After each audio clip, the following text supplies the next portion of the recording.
안녕하세요. 페인프락스입니다. 뿌하. 예, 오늘은 형님들한테 두 가지를 말씀드릴 건데, 하나는 도움이 좀 될 만한 얘기고, 하나는 그냥 뭐 대충 들어도 되는 얘기입니다. 일단 주마감을 했죠. 이렇게 481건에 213만 원 찍혀 있어요. 근데 여기 이제 천품호를 더하면 이렇게 해서 256만 7천 원을 벌었습니다. 원래 500건을 목표로 했는데 오늘 좀 설렁설렁 타고 일도 별로 하기 싫고 이래가지고 오늘 38건밖에 못 탔어요. 38건. 늦게 출근했고요. 오후 1시 넘어서 출근했고 그래서 19만 4천 원 벌었습니다. 일찍 퇴근했고요. 일단 지역이 그러니까 가끔 이제 원정 가야 되는 거를 여쭤보시는 분들이 계시잖아요. 지금 너무 힘든데 원정을 가야 될까요? 이렇게 물어보시는데 방송 막바지 했던 얘기입니다. 제가 이걸로 먼저 설명을 드릴게요. 보시면 72건, 88건, 96건, 85건, 102건. 이 최고로 많이 탄 게 102건이고 이 다 똑같은 시간을 일한 거예요. 14시간씩 일을 했고 저 중에 96건 탄 날인가만 14시간 반 정도 일을 했을 거예요. 102건도 12시간 반 정도, 14시간 반 정도 탔나 보다. 그러면 30분 차이라고 할게요. 근데 최대치하고 최고치가 30건이나 차이가 납니다. 똑같은 지역에서 똑같은 기사가 똑같은 시간을 일을 했는데 30건이나 차이가 납니다.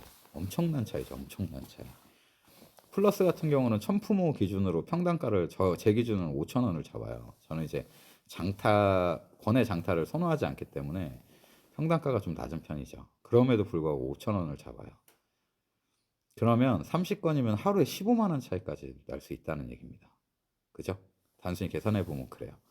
근데 여기에는 물론 조금 멀티 비중이 높아지기 때문에 막 그렇게 15만 원까지는 차이가 안 나는데 이렇게까지 많이 차이 나는 이유가 뭐냐면 지금 여기 보면 16만 원 차이거든요. 근데 이거는 하나는 우천, 하나는 그냥 정상적인 날씨.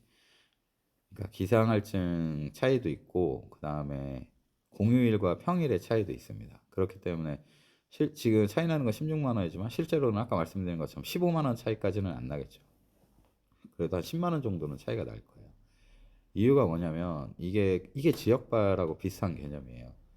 이렇게 차이가 나는 데는 콜량에 있습니다. 콜량이 많으면 멀티 비중이 올라가죠. 멀티 배차가 잘 들어와요. 그러다 보니까 그러니까 두 건 줄 때 세 건 주고 한 건 줄 때 그냥 멀티로 빼버리는 거야, 두 건을. 그러면 당연히 동시간대 일을 했을 때 개수가 훨씬 많이 나오겠죠. 그 말인즉슨 뭐냐면 내가 있는 곳이 콜이 없다면 콜이 많은 동네로 가면 갈수록 자연스럽게 콜 양은 늘어난다는 얘기예요. 똑같은 시간을 일을 해도. 그렇죠? 적응하는데 시간은 분명히 필요할 수는 있겠지. 근데 그 적응하는 거 한두 달 고생한다고 치고 나면 자연스럽게 개수는 올라간다는 얘기가 됩니다. 그죠? 이 정도의 지역차라는 게 존재해요. 근데 제가 지역차 얘기하는 걸 별로 안 좋아하는 이유가 뭐냐면 강남하고 제가 있는 영등포 서부하고는 벌이 차이나 개수 차이가 분명히 날 수밖에 없어요. 지역적인 차이가 있기 때문에. 근데 그럼에도 불구하고 먹고 살 만큼 벌어지잖아. 제가 지방형들한테는 항상 미안하다는 얘기를 많이 하는 이유가 안 돼. 해도 안 되는 지역이라고. 그렇기 때문에 지역 탓을 할 수밖에 없어요. 근데 서울 같은 경우는 이렇게 차이가 비록 나더라도 먹고 살만해요. 먹고 살만해.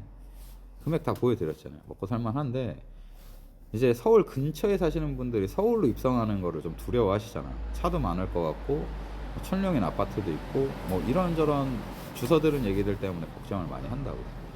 근데 고생을 해서 적응을 하고 나면 이 정도까지도 차이가 날 수 있다는 얘기를 오늘 꼭 해드리고 싶고, 두 번째는 이제는 뭐 가볍게 들으셔도 됩니다. 형님들 플러스 사다 보면 콜이 씹히는 경우가 있잖아요. 소리는 나는데 뜨지를 않아. 그죠? 그래서 막 통신사 욕도 하고 막 그러는데 이거를 모르는 사람이 있더라고요. 자, 일단 이렇게 보면 이 핸드폰, 이게 좀 핸드폰마다 좀 차이가 있을 수 있는데 요 밑에 이렇게 검색 있잖아요. 검색을 누르면 여기에다가 LTE라고 치고 나면 이렇게 떠요. 그래서 이 모바일 네트워크로 들어가시면 어 이렇게 다시 한번 반짝반짝 거리죠. 여기서 모바일 네트워크로 다시 들어가시면 데이터 네트워크 방식이라는 게 있습니다. 보여드릴게요. 이렇게 데이터 네트워크 방식이라는 게 있는데 이걸 누르면 이렇게 떠요. 5G 우선 모드, LTE 우선 모드. 근데 이 배달을 하시는 분들은 이 5G 우선 모드를 하시면 안 돼요.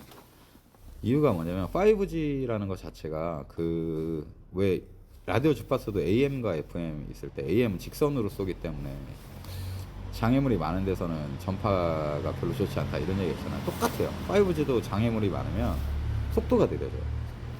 이 속도가 느려지는 과정에서 오류가 생겨가지고 콜이 안 뜨는 거예요.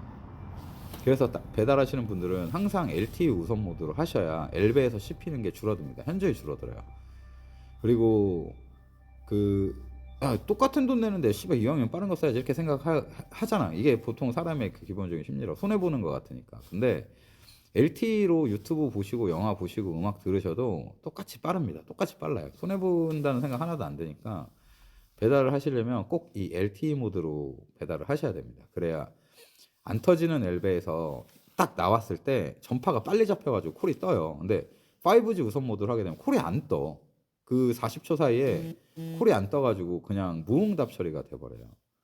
그래서 이거를 저는 당연히 다 아실 거라고 생각을 했는데 오늘 모르는 사람이 있더라고. 그래서 이걸 모를 수도 있구나라고 생각을 해서 요거를 얘기를 해야 되겠다라고 해서 오늘 이렇게 얘기를 하게 됐습니다. 꼭 이거 플러스 일반 타시는 분들이라 솔직히 콜 하나 날라가도 디콜 받으면 된다지만 플러스한테는 사실상 좀 치명적이란 말이에요. 거절률과 관련돼 있기 때문에 내가 아끼고 아껴서 진짜 필요할 때 써야 되는 거절이 허무하게 날라가 버리면 스트레스가 또 쌓이거든.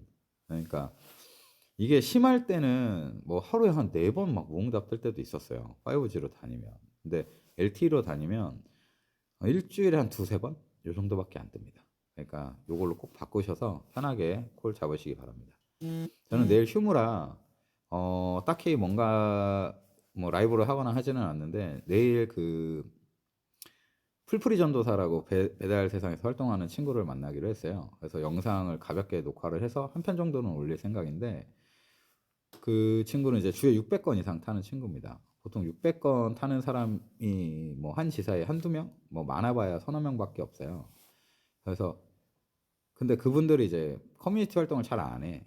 콜타기 바쁘니까. 그래서 혹시나 이렇게 많이 타는 분들한테 궁금하신 점 있으면 영상이 올라오면 거기에 댓글로 달아주시면 그 친구가 아마 보지 않을까? 자기 영상이니까 볼 테니까 제가 또 부탁도 해놓을게요. 댓글 좀 보고 댓글 좀 달아주라 이렇게 해놓을 테니까 궁금하신 점 생각해 놓으시다가 영상이 업로드 되면 댓글로 물어봐 주십시오. 오늘 하루도 너무 수고하셨고요.